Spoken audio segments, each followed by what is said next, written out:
Did you know that St. Luke's University Health Network, based in the Lehigh Valley, Pennsylvania, has been recognized by the U.S. government as the highest performing health system in the United States for quality? You heard right. St. Luke's #1 recognition affirms our status as the top leader among the most respected healthcare providers in the nation, including Houston Methodist and the Mayo Clinic. To state it simply, if you want to receive the best care when you go to a hospital, come to St. Luke's. Listen, all you New Yorkers. Taxi! Okay, man, we're looking around. This is the 77 WABC minicast. We are back, folks. This is the More Money Show. I hope you're having a wonderful weekend. Where I am, it is absolutely gorgeous in the Washington, D.C. area. I hope it's beautiful where you are, too. These wonderful spring days.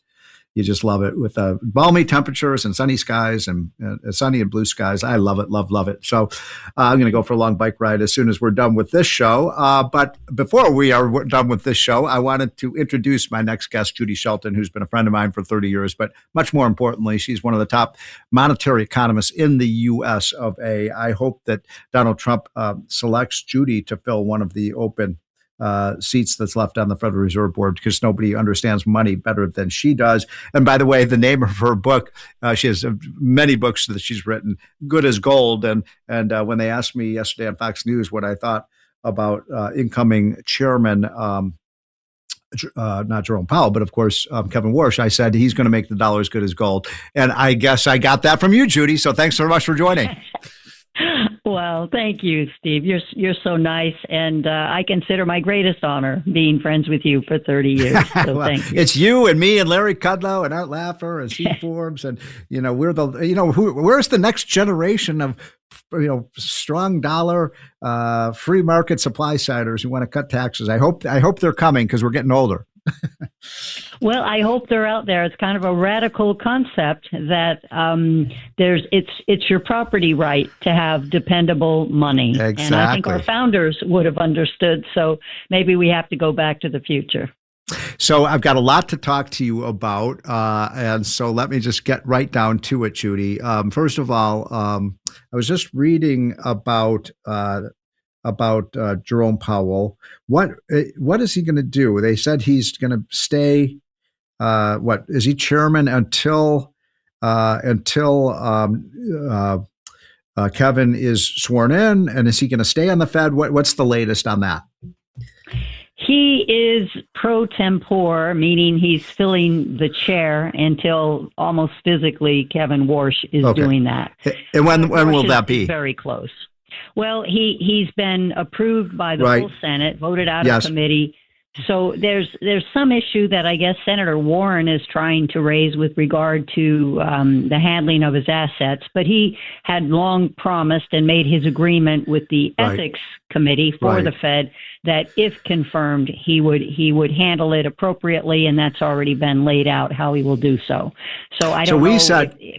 Okay, well that's a good explanation. Let me just get right down to it then. Will Jerome Powell remain on the Federal Reserve Board? I think it's kind of stinky that he is doing that, very ungentlemanly, and I think he's just being petulant and self-important, and it's kind of a dirty trick. I sometimes wonder if Senator Tillis is regretting that he went to the mat to protect Jerome Powell, and then he pulls a trick like this. But he can officially stay until the end of January of 2028, which is a long time. Yeah, it is. It would be awful and unprecedented. Everyone always mentions Mariner Eccles, but that was under completely different circumstances where the president asked him to stay on. Well, I've always said Jerome Powell has a lot of class with a capital A, so this is very typical of him. But his, look, he is one of the worst Fed chairmen we've had in many decades, and thank God he is leaving. So I have another question that I'm getting asked a lot by my listeners and the readers of our hotline, Judy, and I have to say I'm stumped on this one. So maybe you can explain it. So we've had, obviously, because of the conflict in Iran, we've seen a big increase in oil prices, about a 50% increase in 40 to 50% increase in oil prices, and obviously you're seeing big That's filtered into higher inflation, as we learned this week. No surprise that prices are starting to rise because energy prices have risen. And yet, here is the puzzle to me, Judy, which is the gold price has fallen while the oil price has been rising. Usually those two would go in tandem. Remember in the 1970s when we had the huge increase in oil prices, the gold price also spiked. And when you have higher inflation, usually the gold price rises, it doesn't fall. So do you have any explanation for what's going on with gold? Well, I think it's a good question, but I've never really felt like it's a perfect correlation there. Okay. That is, it's not just an absolute trade-off, and there are other factors. The price of gold has been really affected in recent months by central bank buying. Right. And so sometimes we don't get the real numbers on that until quite a bit of time has passed. Sometimes never, in the case of certain countries, won't divulge their gold holdings. Right. So I think that's a factor. I see. And it also may be that every time we get sort of positive information about how we'll be sitting pretty in terms of the oil price and our own energy capabilities, once we get through the Iran crisis, I think that there is a tendency to go along with that and even accept that it may temporarily influence the prices of other goods. We know energy is a big factor throughout the economy. But overall, I think people expect the price to come back down. And I think markets are kind of keeping the faith in that regard. So the now Kevin Warsh, who will be in probably in a matter of weeks, hopefully, as the Fed chairman, has a big decision about what to do with rates. You and I, and probably everybody listening to the show, knows that Donald Trump would love to see a rate cut.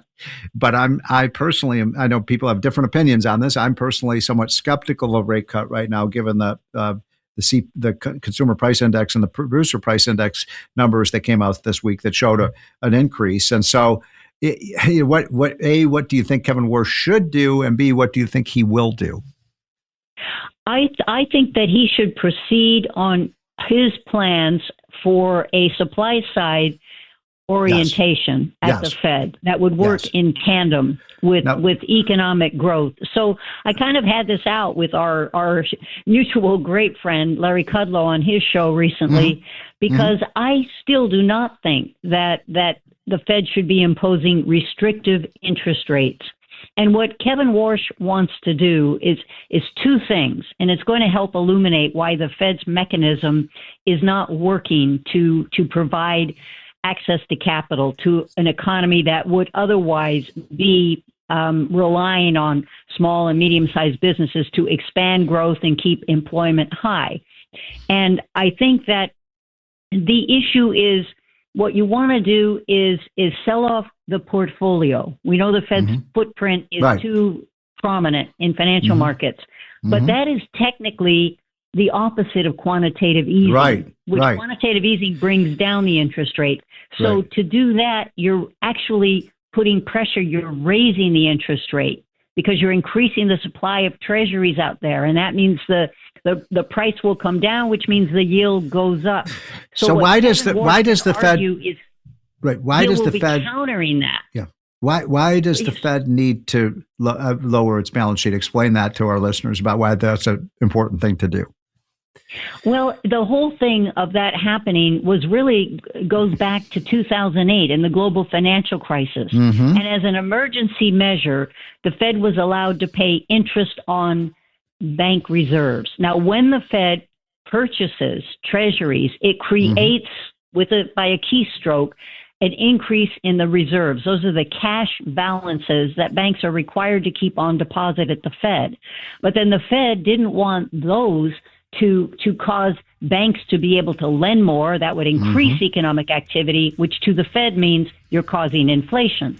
So the Fed wanted the ability to coerce banks to leave the money sitting there doing nothing. So the Fed is paying right now their target rate 3.5% to 3.75% interest on a risk-free, government-guaranteed overnight cash balance of banks. So, Judy, in our final seconds, are you bullish on Kevin Warsh to get a good chairman?